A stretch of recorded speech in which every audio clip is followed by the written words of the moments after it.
नमस्कार। 13 दिसंबर की तारीख भूले नहीं होंगे अभी आप, क्योंकि उस दिन सागर, अमोल, नीलम, विक्रम, ललित समेत 6 युवा जिन्होंने दावेदारों के दावों की धज्जियां उड़ा दी।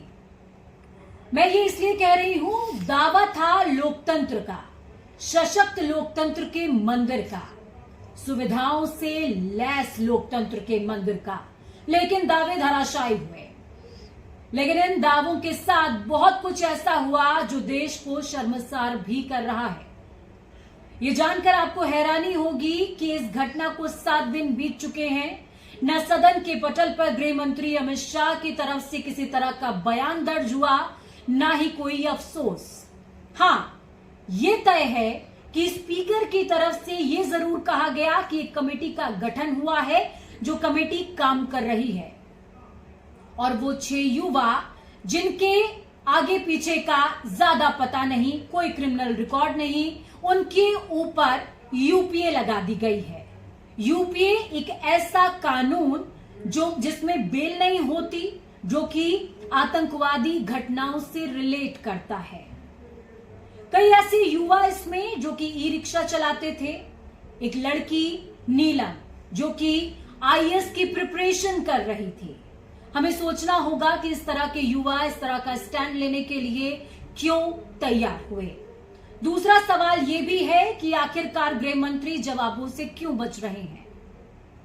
तीसरा, कि आखिरकार जिस सांसद की परमिशन और हस्ताक्षर के साथ इन 4 युवाओं को, जिन्होंने घटना को अंजाम दिया, जो सदन में प्रवेश कर पाए, उन पर अभी तक एक्शन क्यों नहीं।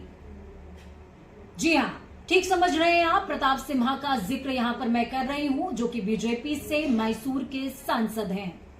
उनके ऊपर एक्शन नहीं हुआ है, उनके पीए के ऊपर एक्शन हुआ है, लेकिन हां, इस बीच एक ऐसी घटना जरूर हुई है जो आपको चौंका देगी।